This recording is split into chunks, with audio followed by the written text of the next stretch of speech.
Өнөөдрийнхөө YouTube бичлэгээр та бүхэндээ NBA-ийн стил имижийг тодорхойлогч, өөрийн цаг үедээ олон тоглогчийг байлдан дагуулж байсан кроссоверын хаан Ансвер Хочид And finally, a 6-foot guard from Georgetown, number 3, Allen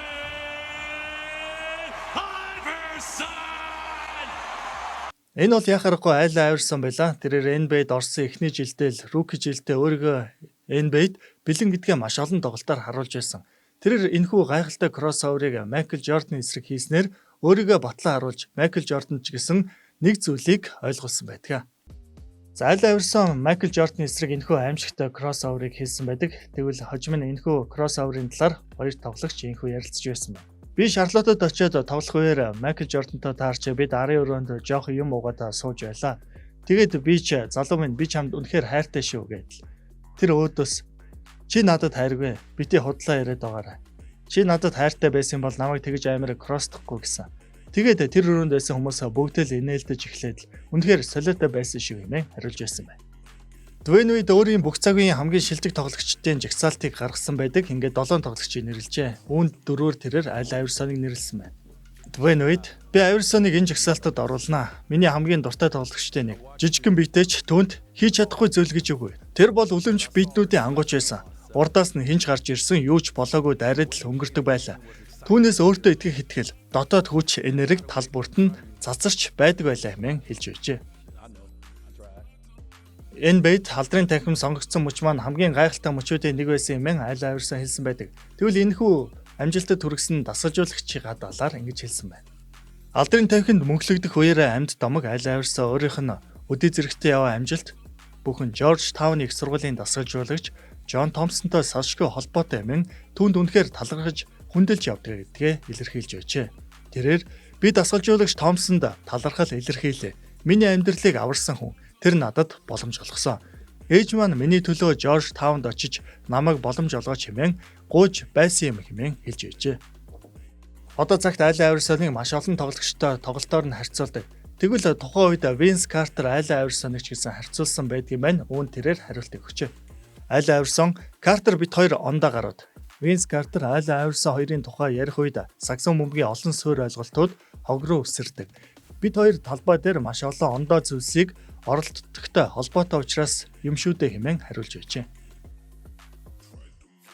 Аллен Айверсон саксон бөмбөгийн спорт хэрхэн өөрчлөгдөж байгаа талаар ингэж хэлж байсан байна. 2000 оноос өмнө бөмбөгтэй тоглогчийн эсрэг багийн хамгаалагч нь гараараа талбайд хүссэн зүг рүүгээ хүчээр түлхэж болдог байлаа. Дахиж би саксны тоглолтод довтлогчийг хамгаалагч гараараа хамгаалахыг харахыг яасан ч хүсэхгүй. Яагад гэвэл довтлогчийг гараараа хамгаална гэдэг чинь алдаа үлдээх үйлдэл шүү дээ хэмээн ярьж байжээ. 20 гаруй жилийн өмнөөс лигийн дүрмд ханд чекинг буюу довтлогчийг гараараа түлхэж хамгаалахыг хоригдсан заалтаа нэмэгдэж оруулж байсан нь одоо Кайри болон Стеф шиг тоглогчдод том боломжийг олгосон билээ. Маш олон хүн Аллен Айверсоныг зодог тайсныхаа дараа дасгалжуулагч болох байх хэмээн бодож байсан. Тэгвэл үүн тэрээр ийхүү хариулж байжээ. Нэгэн сэтгүүлч Аллен Айверсоноос яг дасгалжуулагч болохгүй байгаа талаар асуухад надаас илүү мөнгө олдог гаруудыг би яхаараа дасгалжуулдаг юм гэж хариулж байжээ. Аллен Айверсоны тоглолтыг маш олон залуус үзэж өссөн нэг нь Гэлберт Аренис байдаг. Тэрээр энэхүү Айверсоныг магтан хэлж байсан байна. Айверсон Кайригаас илүү гэчээд Кайри Айверсоны хажууд эмгэн хумсалгаж дормжилсан байна. Түрүүн та бүхэнд хэлсэн Айверсон NBA-д элсэн цагаас эхлэн өөрийгөө бэлэн гэдгээ маш олон тоглолтод харуулж байсан гэдэг. NBA-ийн түүхэнд рүүки улиралдаа 5 тоглолт дараалан 40 болон түүнээс дээш оноо авсан 2 тоглогч байдгийн байна. Үүний нэг нь Аллен Айверсон, Wilt Chamberlain. Энэ улирлыг дуусгаад Крис Пол зодог тайлна гэдгээ мэдгдсэн. Тэгвэл тэрээр Айверсоныг шүтдэг байсан талаар ингэж хэлсэн байна. Би Стив Нэш шиг шүлжиж, Джейсон Кид шиг дамжуулж, Аллен Айверсон шиг бөмбөг эзэмшихийг л оролдож байна. Би зөвхөн оролдож байна гэснийг минь санаараа хэмээн хэлж байжээ.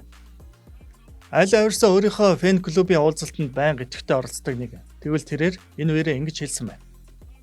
Айверсон фэнүүдтэйгээ уулзах үеэрээ "Бүү Аллен Айверсон шиг бай. Аллен Айверсоноос илүү бай" хэмээн хэлж байжээ. Тэр биеийн хэмжээгээрээ бус зүрх сэтгэлээрээ тоглолтог гэдгээ олон тоглолтод харуулж ирсэн. За Аллен Айверсоныг саксон бөмбөгийн спортоор хичээлэхэд ээж нь маш том дэмжлэгийг үзүүлсэн учраас тэр ээжийнхээ урмыг хугалахгүй үднээс саксон бөмбөгийн спортыг номер 1 спортоор сонгосон байдаг. Намайг тэмцээндээ орчхоод гэртээ ирэхэд манайх тоггүй байсныг би сандгаа.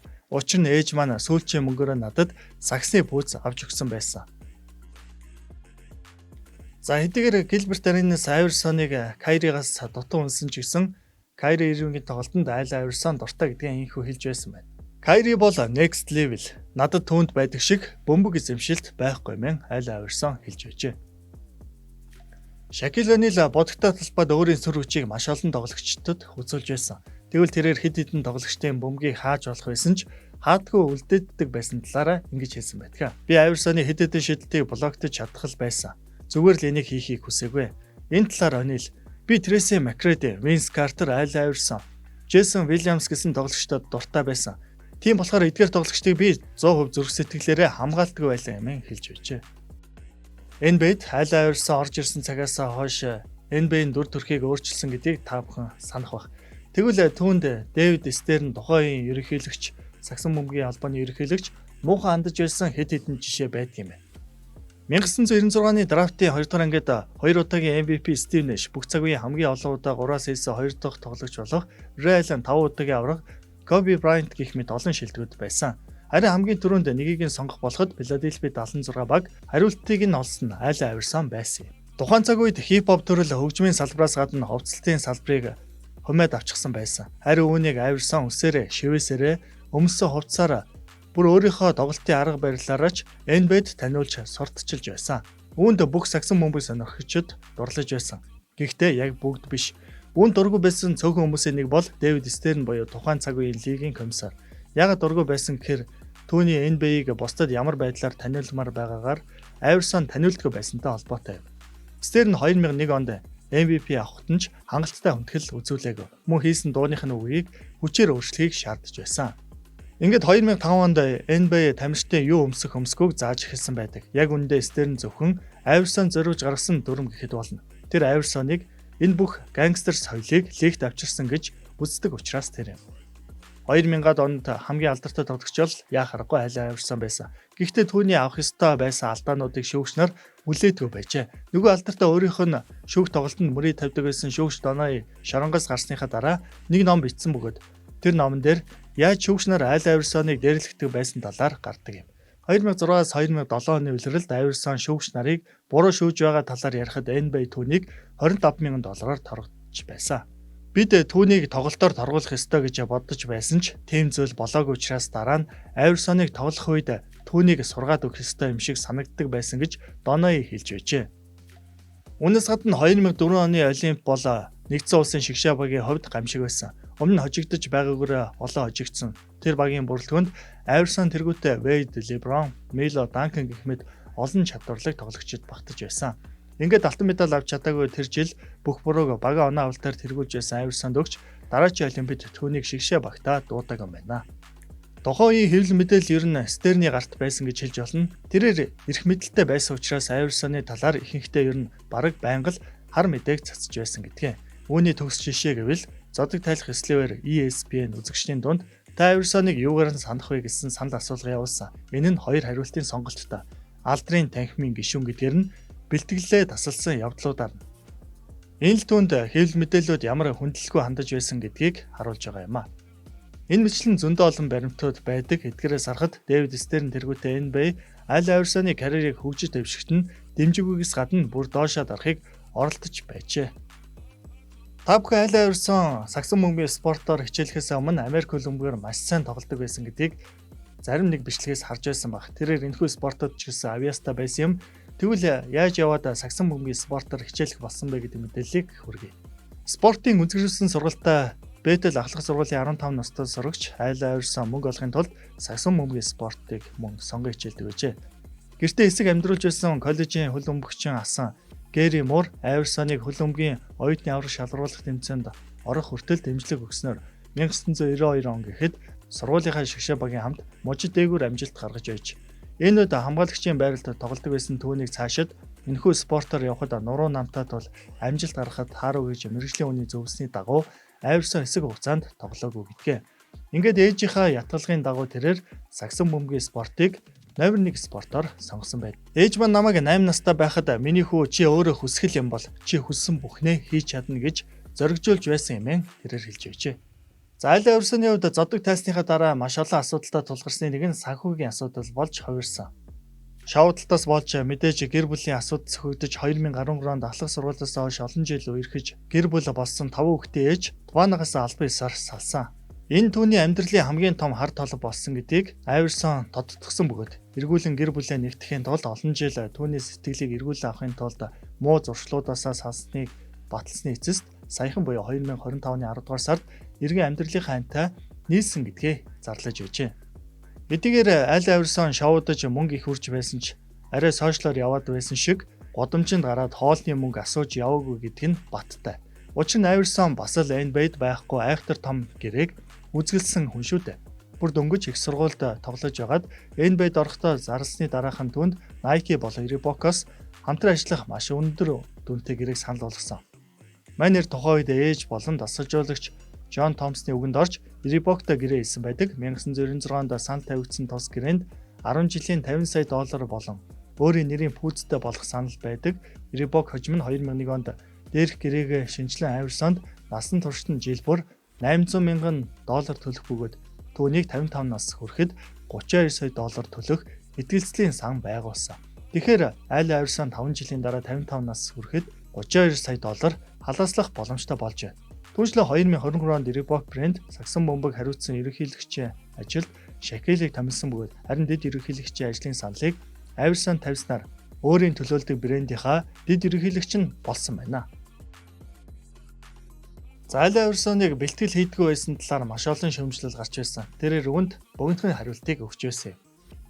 Би хэн байснаа, энэ лигт юу хийснэ, ямар үр нөлөө үзүүлснэ харахад би хизээш бусдын зөв гэж бодож байсан аргаар бэлтгэл хийж байгаагүй. Хүн болгонд л хэрв чи Аль Айверсон ингэх ёстой байсан, ингэж болох байсан гэсэн бодол байгаа байх. Та нар би биш. Бурхан надад өгсөн ур чадвараа та нарт өгөөгүй. Тиймээс би өнгөрснөө эргэж хараад огтхон ч харамсдаггүй. Дасгалжуулагч Ларри Брауны шүүмжлэлийг хүлээж аваагүй нь л сагсан бөмбөгийн хүрээнд надад байдаг цорын ганц харамсал. Тэгээд гүйцээ. Өөрөөр бол би алдрын танхимын сагсан бөмбөгийн тоглогч гэдгээрээ сэтгэл хангалуун явдаг. Аливаа зүйлсийг би илүү ухаалгаар эсвэл дээр хийж болох байсан уу гэвэл амьдралд тийм зүйлс маш олон байдаг. Өчнөө олон зүйлсийг л нэрлэж болохч би өөрийгөө тэгж зэмлэлтгүй юмэн хариулж байжээ. За Аль Айверсоныг өвдөж өссөн одуудын нэг бол яхахгүй LeBron James байдаг. Тэгвэл Айверсоны талаар тэрээр ингэж хэлсэн байна. LeBron James, Аль Айверсон 2001 он хан хүүгийн шүтээ. Ohio муж 16 настай дунд сургуулийн сурагч LeBron James өрсөлдөгчдөө дийлддэггүй нэг л зүйлтэй байлаа. Энэ бол түүний мөрөөдөл. Тэр үед NBA хамгийн эрч хүчтэй хинээс ч айдгүй жижиг биетэйч зүрх нь аврах том нэгэн тоглогч байсан түүний нэр нь Аль Айверсон. LeBron тэр үед шүтэн биширдэг ганц тоглогчоор Айверсоныг нэрлэж би түүний хувцалтыг дуурайдаг. Түүний хайлайтуудыг өдөр болго үздэг шүү дээ гэж хэлж байв. 2003 хар багийн мөрөөдөл биеллээ. 18 настай LeBron James NBA-д нэгдэв. Номер 1 сонголтоор сонгогдож лигийн хамгийн ирээдүйтэй нүүр царай гэж тодорхойлогдов. Харин Айверсон бол 2001 оны финалд багаа ганцаараа чирч аль хэдийн домог болсон тоглогч байлаа. Тэд анх удаа талбайд нүүр туулж тоглох мөчөд LeBron Айверсонтой мэдлээд би чамайг өсвөр наснаасаа л хойш шүтэн биширдэг байлаа гэж хэлж байжээ. Айверсон энийгэд чи их хол явах хүүхэд байна гэж хэлж байсан байна. Өнөөдрийнхөө YouTube бичлэгээр та бүхэндээ NBA-ийн шилдэг тоглогч явсан Аль Айверсоныг танилцууллаа. Ингээд та бүхэнд бичлэг таалагдсан бол лайк, subscribe дараарай. Ингээд дараагийн бичлэг хүртэл баярлалаа.